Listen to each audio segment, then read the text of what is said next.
सबसे पहले एक जयकारा लगा देना जोरदार। बाकी तो आप लोग मुख्यालय का कार्यक्रम है, कम से कम एसडीएम तक तो आवाज जानी चाहिए। जय जोहार का नारा है, ये पीछे खड़े होगा नहीं क्या? जय जोहार का नारा है, जय जोहार का नारा है,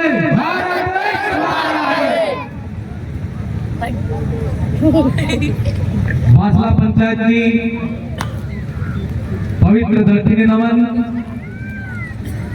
आड़ा गांव ना खेड़ा ना खत्री ने नमन, कुल्ले माता ने नमन। 9 ऑगस्ट विश्व आदिवासी दिवस नी पावन वेळामध्ये बागीद्रा ब्लॉक की गांव गांव ठाणी ठाणी थकी आवेला तमाम वडील दादा युवा साथी समस्त पार्टियों के सदस्य जनप्रतिनिधिगण, पीछे बैठी मेरी मातृशक्ति मेरी बहनें, और यहाँ पर इस ग्राउंड के अंदर प्यारे प्यारे बच्चे, मैं सबसे पहले तो 9 अगस्त विश्व आदिवासी दिवस की आप सबको ढेर सारी शुभकामनाएं देता हूँ। 9 अगस्त विश्व आदिवासी दिवस का दिन है। आज के दिन सारी राजनीतिक बातें गांव गांव फड़े फड़े के अंदर, घर परिवार के अंदर जितने भी गीले शिकवे हो, एक दूसरे के प्रति मनमुटाव, इन सब मनमुटावों को छोड़कर आप सब यहाँ पर बासला की पवित्र धरती पर यहाँ पर मौजूद हो। पहले गए कई वक्तागण ने आपको बात बताई होगी, लेकिन आगे 2 और कार्यक्रम है, इस वजह से मुझे भी कहा गया कि मैंने स्वयं ने कहा कि मुझे पहले बुलवा दो, फिर मुझे भी आगे जाना। तो मेरे तमाम भाइयों, हम सबको पहले यह समझना है कि 9 अगस्त विश्व आदिवासी दिवस मनाया क्यों जाता है। यह जो सिलसिला शुरू हुआ 9 अगस्त 1982 के अंदर पहली बार यूएनओ के अंदर बैठक रखी गई और पूरे विश्व भर के सदस्य को बुलाया करके 193 देशों के बीच में एक प्रस्ताव पास हुआ। और जैसे इस भारत देश के अंदर आदिवासी रहते हैं, वैसे न वैसे दूसरे देशों के अंदर भी आदिवासी रहते हैं। जैसी हमारी भाषा है, जैसी हमारी बोली है, ठीक ऐसी नैसी दूसरे देशों के अंदर रहने वाले लोगों की भी यहाँ वहां पर अपने अपने एनवायरमेंट के अंदर अनुसार अपनी अपनी भाषा, शैली और संस्कृति है। आज पूरे देश विश्व भर के अंदर हम देखते हैं तो जिस देश के अंदर आदिवासी रहते हैं, उन तमाम देशों के अंदर किसी के अंदर तो राजा बना रखे हैं, साम्राज्यवादी सोच के लोग हैं, साम्राज्यवाद चलता है। किसी के अंदर, किसी देश के अंदर तो लोकतंत्र चलता है। लोकतंत्र के अंदर देश की सत्ताएं होती है, और देश की सत्ता के अंदर सत्ता जब लोकतंत्र आता है तो लोकतंत्र के अंदर जनता का काम होता है वो जनता खुशहाल रहनी चाहिए। लेकिन 1942 से लेकर आज देख लो, पूरे विश्व के अंदर आदिवासी दिवस इसलिए मनाया जाता है कि जिस देश के अंदर आदिवासी रहते हैं, उन आदिवासियों की मूल संस्कृति, मूल पहचान, मूल सभ्यता, मूल रूढ़ी, मूल परंपरा, उनकी मूल पूजा पद्धति, उनकी भाषा, शैली और संस्कृति को कैसे सुरक्षित रखा जाए, यूं करके यूएनओ के द्वारा 193 देशों के संगठन ने यह विश्व आदिवासी दिवस मनाने की घोषणा हुई। अब सवाल यह आता है कि आज आदिवासी समाज के अंदर हमारे देश को हम देखते हैं, 1947 के अंदर देश आजाद हुआ, 1950 के अंदर देश का संविधान लागू हुआ। संविधान में यह कहा गया कि देश के अंदर समता, समानता, प्रभुता, एकता, अखंडता, और भारत के संविधान की पहचान के रूप में हमको यह पाठ पढ़ाया गया। हम भारत के संविधान के सम्मान करते हैं,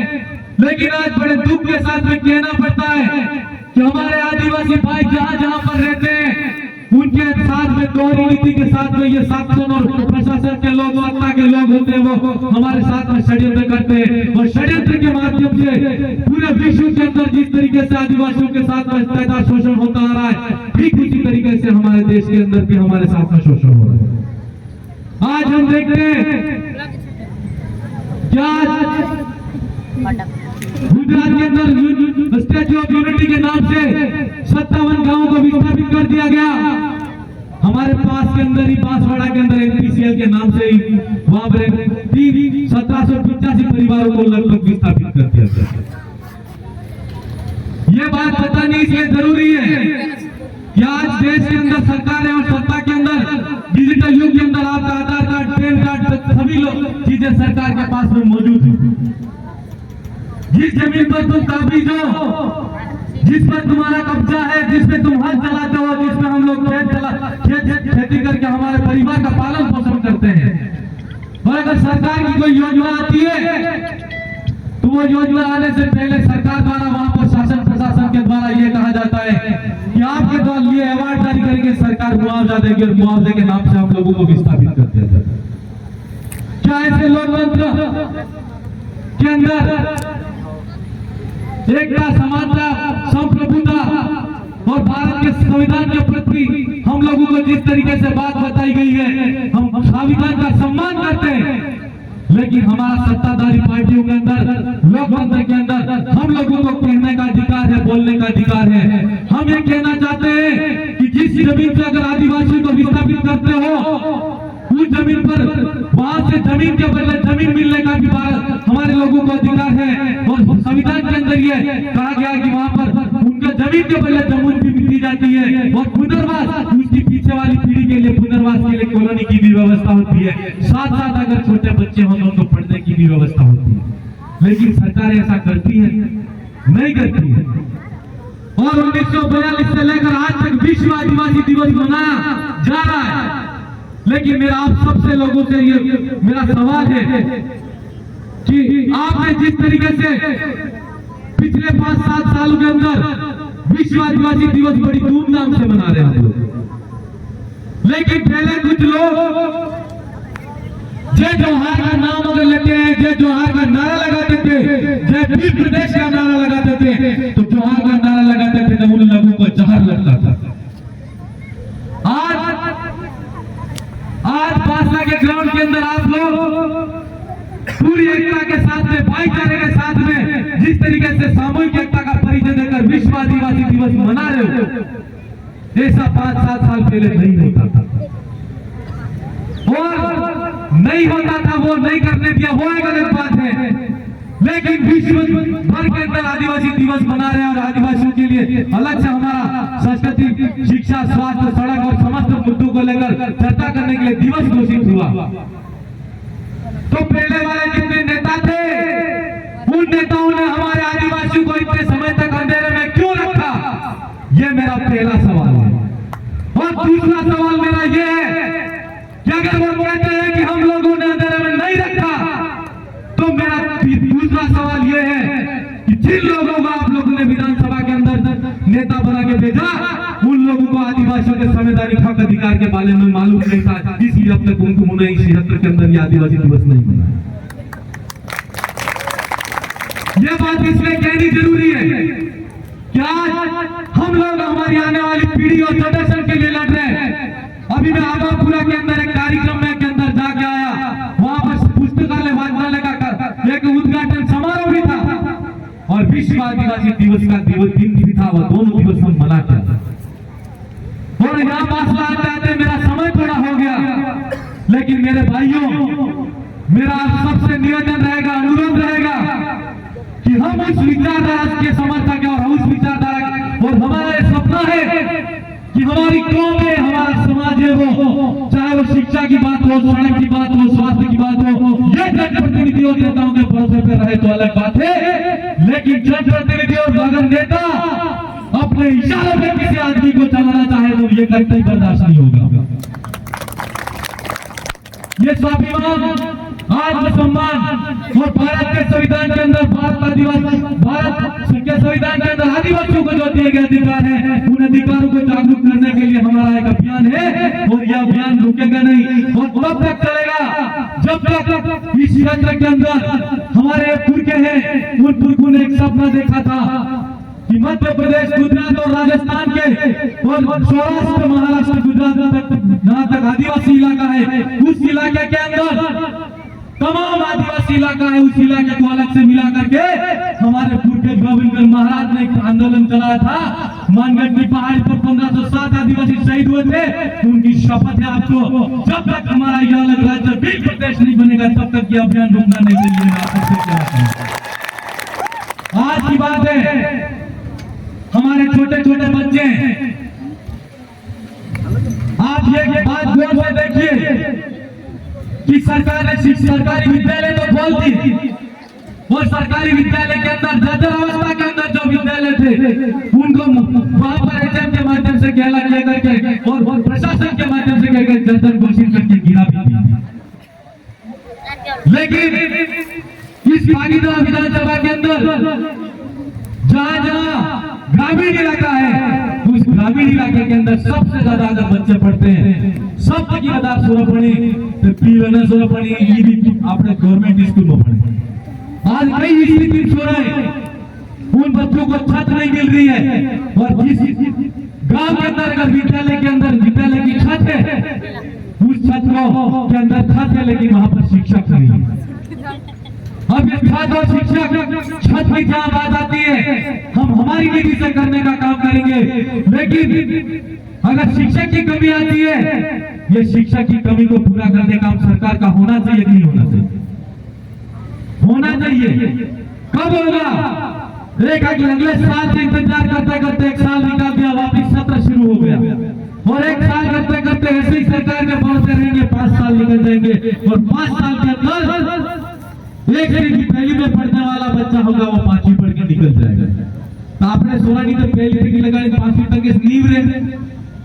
जब बच्चे की नींव कमजोर होगी, उस वो बच्चा अपना आने वाला भविष्य कैसे निर्माण करेगा? ये हमारे सामने सवाल खड़ा है। मेरा आप सबसे निवेदन रहेगा, अभी जो भाई बता रहे थे, वकील साहब ने बताया विधानसभा की सदन के अंदर जब सत्र चला तो मेरे जन इस क्षेत्र के अंदर पूरे हमारे जो आदिवासी इलाका, अनुसूचित इलाका है, जहाँ पर 5वीं अनुसूचित इलाका, 5वीं अनुसूचित लागू है, उस इलाके के अंदर ये मांग करी थी, विधानसभा के अंदर मांग करी कि हमारे इलाके के अंदर 5वीं अनुसूचित के अनुरूप आरक्षण लागू होना चाहिए, लेकिन सरकार ने आज तक भी अपने कान के अंदर ये बात नहीं ली। और अभी भाई बता रहे थे कि सिर्फ दिन करीने गरीबना सोरानी स्कूली तमे काटो, स्कूली काटी बीए बीएड करावो, 18 तुमकी तमे सोरानी इंस्टिट्यूशन में पढ़ावो, प्राइवेट इंस्टिट्यूशन में सोरे पढ़ी निवास आहे कोचिंग सेंटर मध्ये जे बेवर ताण ताण कर रहे हैं, वहां कोचिंग करवा फुटे। कभी पता लगता है कि वहां पर 35 और 40% की बाध्यता के माध्यम से बच्चों को रोक दिया जाता है। तो ये आज और कल आए दिन हम लोगों के लिए एक नया कानून, नई कलम चला करके हम लोगों को रोकने का काम किया जा रहा है। विधानसभा की सदन के अंदर भी ये बात उठाई थी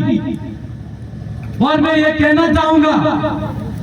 कि अगर 33%, 40% की मांग को लेकर, आरक्षण की मांग को लेकर आप सब आज से पढ़ ले लो,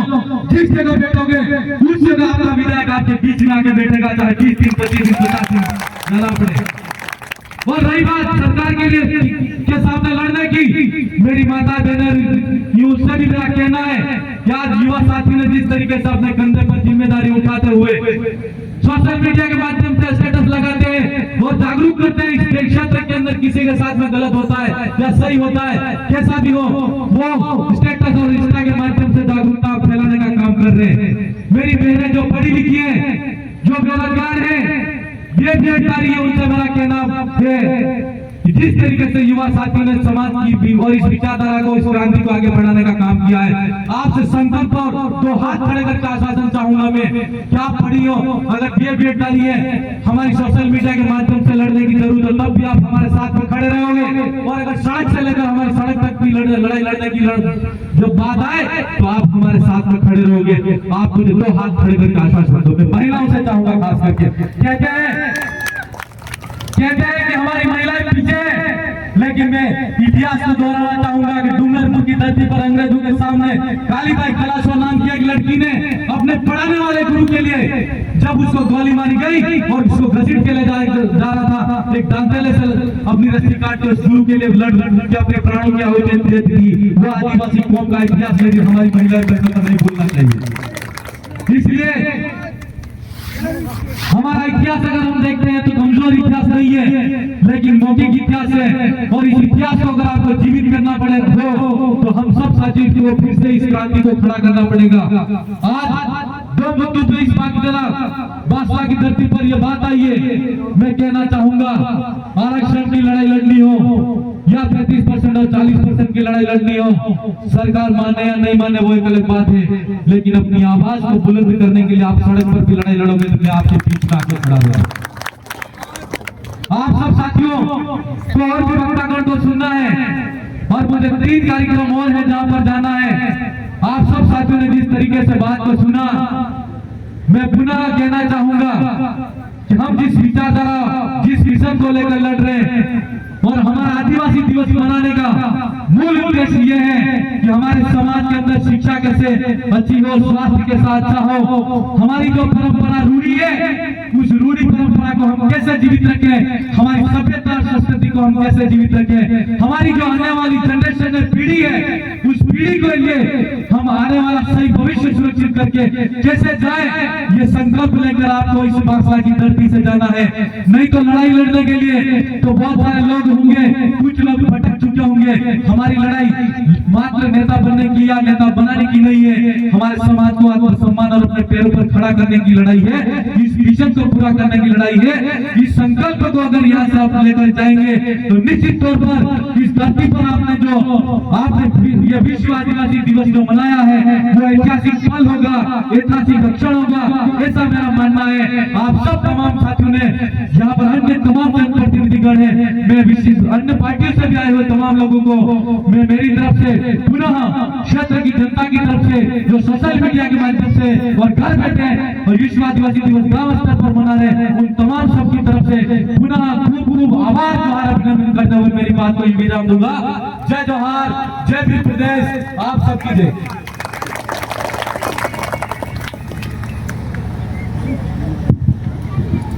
जय जोहार।